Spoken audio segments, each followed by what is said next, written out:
So I want to share with you that years ago I was desperately unhappy. In fact, I was miserable.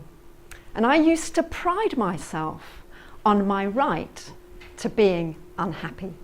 I would claim that happiness was a fleeting emotion, it would come and go, so you shouldn't hang on to it, enjoy it while it lasts. Now, fortunately for me, and I think also fortunately for the world, certainly the people around me, a lot has changed in my life. And I have changed a lot. And one of the things that has changed for me is my attitude towards happiness. So this evening I'm going to be sharing with you some of my tips for happiness. So you can see this little boy, he's watering flowers. And I put that image up there because the tips I'm going to give you, it's like you're watering your own flower. So using these tips can help you to flower more in the world. So one of the things that I have realized is that happiness is an inside job. It means that whatever the external situation is, however challenging life is, it means that you can choose to be happy on the inside. So I'd like to tell you about my recent holiday a few weeks ago. Had the good fortune to go to the Dolomites in Italy. And I thought that, I went with certain expectations. I thought, for one thing, that I was going on a snowshoeing holiday. And as you will see, there's not a huge amount of snow in these pictures. So, to begin with, I was rather unhappy about things. Things were not going my way. I didn't really know what to do about things. So what I decided was that this was a perfect opportunity for me to practice my happiness strategy. Now, the first one my first tip is no complaining. Now, years ago, I received this practice from one of my teachers. And when I received it, boy, did I complain about it. I was really upset about it. I was good at complaining. It was one of the ways in which I got through life. And I used to love the fact that, you could moan about something not going wrong and trying to make things change. Now, sure, there is a time and a place where it's important to call out wrong action and to make changes. But this practice of no complaining is not about that. Let me explain. Millennia ago, when we lived, so I just want to say that you may have heard about the negativity bias. So the negativity bias is the bias in our brains that we have a tendency to see the negative more than we see the positive. Now, this bias has come about because millennia ago, we lived on the savannah and we had to contend with hungry lions, as you can see in this picture. Now, it only took once to not notice a hungry lion to end all the days that you could have been happily picking berries. But we live now in the 21st century, and something else is called for. And anyway, why on earth would you invest all your energy into all the things that are not working well in your life, when instead you could focus on the positive things? So this links to the second part of my tip. No complaining, instead get grateful. As we heard from Andy, feeling that moment of gratitude can transform any day. And in fact, it's very difficult to be miserable when there is so much in life to be grateful for.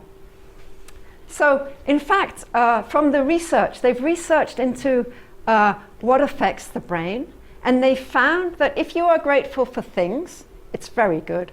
However, it's even better if you are grateful for people, especially when you tell them. Because once you tell somebody that you are grateful for them, and especially if you tell them what you are grateful for, it helps to deepen and strengthen the connection, as we heard from Andy. So Jeffrey, I'd like to take this opportunity to thank you for the email exchange that we had yesterday, because you gave me lots of tips for how to make the most out of this talk, and I really appreciate that you took the time to do that. Thank you. So I'd like to now tell you about a story in my own life. It's a picture of a very busy road. Now, years ago, I unfortunately had a spate of rather nasty accidents. And the accidents, they kind of got quite severe. This particular accident, I believe, actually happened somewhere else on that road. It's a very busy road, but it was the shortest way for me to get to work, and I never did like to get up in the mornings. So, sure enough, I was cycling along this very busy road, and one day I got hit by a car. It was a pretty nasty accident, and I've still got the scars to prove it. I was very shaken up by the situation, and I felt like, my God, I almost died. I could have died.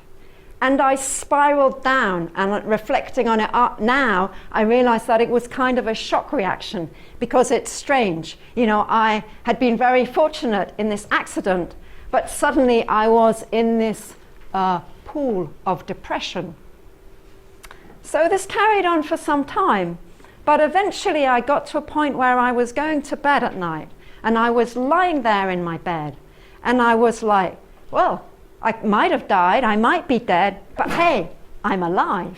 And then I realized that actually on this particular day, this good thing had happened. And yeah, then something else good had happened.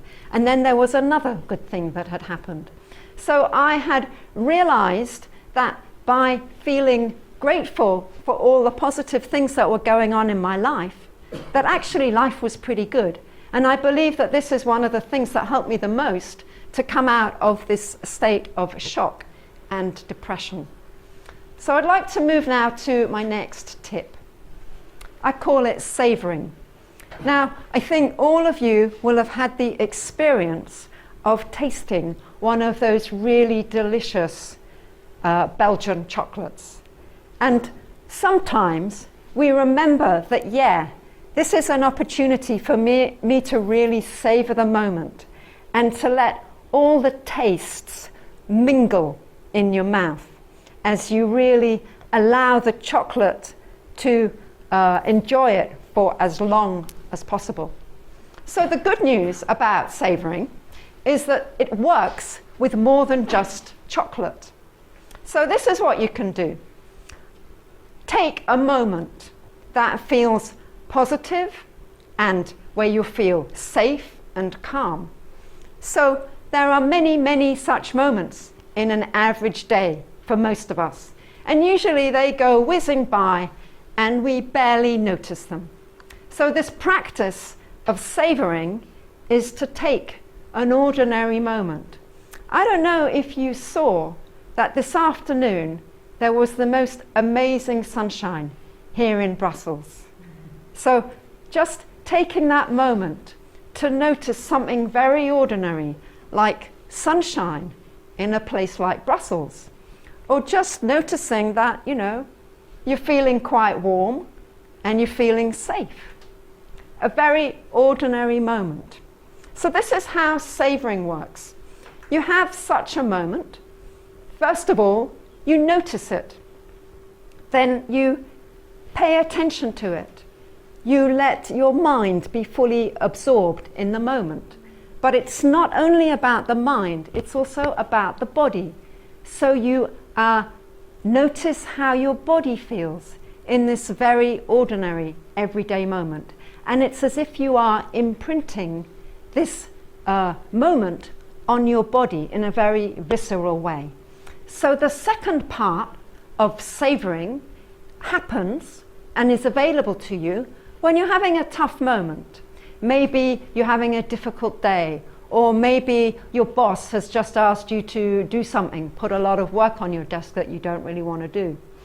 Maybe you're having a disagreement with somebody, whatever it is. This is a really, really, really good moment to do some savouring, to draw back to your mind and to your body exactly what that moment was and to feel good about yourself. So this is not about pushing away the negative situation. Not at all. This is about creating more space. So the negative situation is there, and you have a positive situation as well. And they're both there. And in actual fact, when you recreate this kind of positive memory, the body doesn't know the difference between whether it's a memory or whether it's really happening. So you're kind of creating a space for there to be a positive experience to sit alongside the negative experience. So I'm going to move now to my third tip, which is about self-compassion. So self-compassion really is my topic.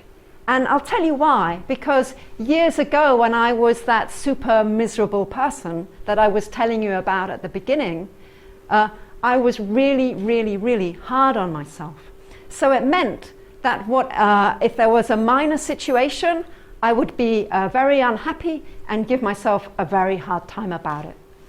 So self-compassion is about finding ways to be kind to yourself. And there are many different ways that you can be kind to yourself. For myself, I find that physical touch really helps me.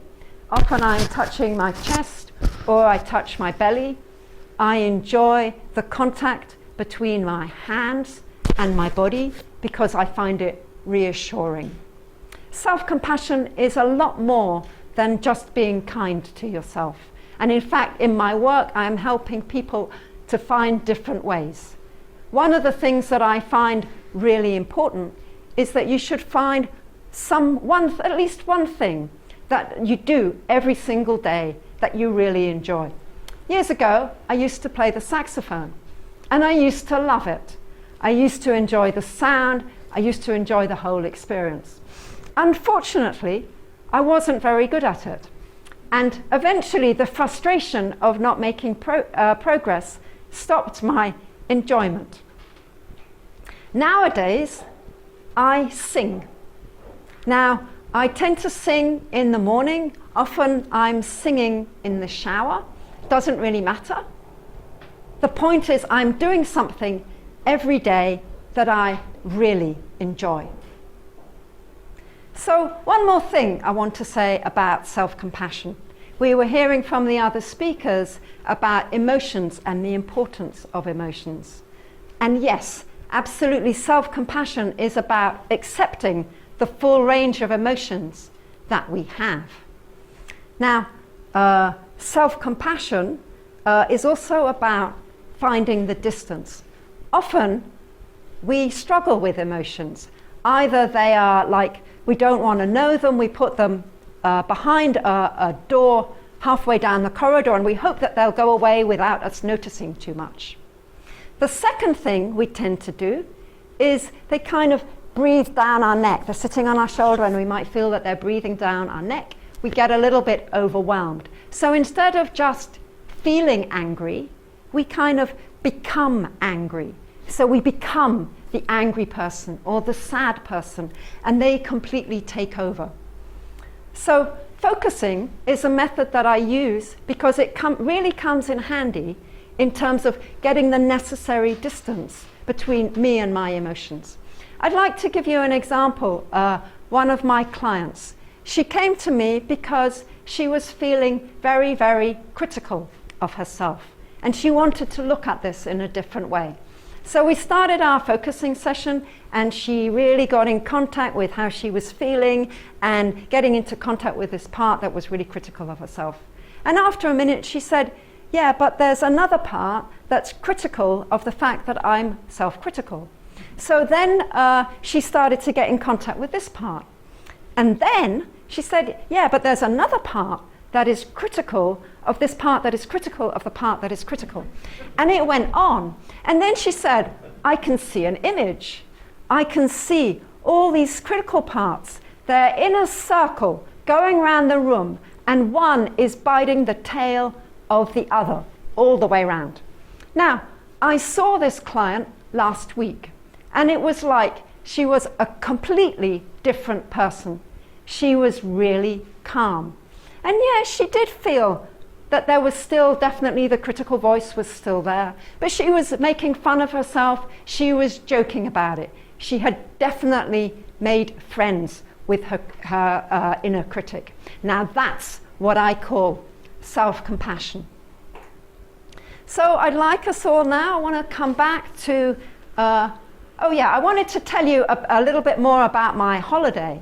So at the beginning, I was really super unhappy, and my complainer had a real field day, until I realized that I didn't have to be a victim of my circumstances, and I could do something about it.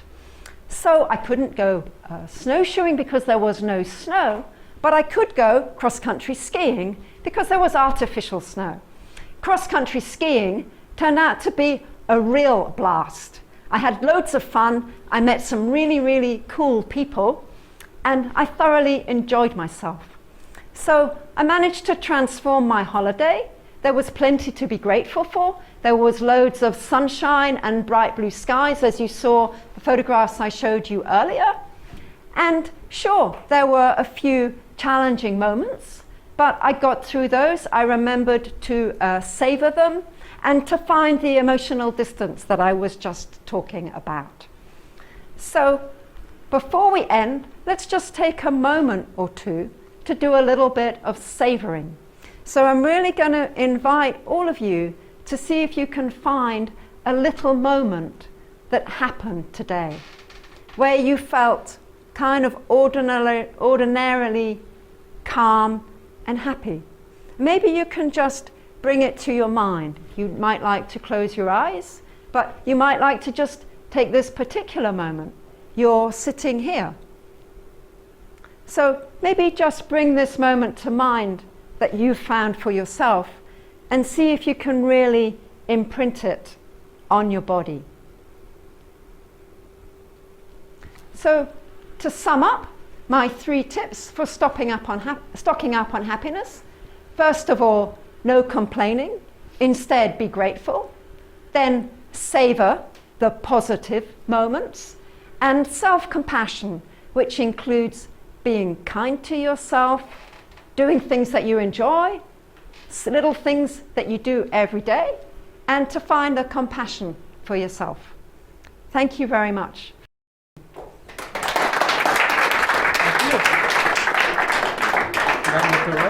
Thank you.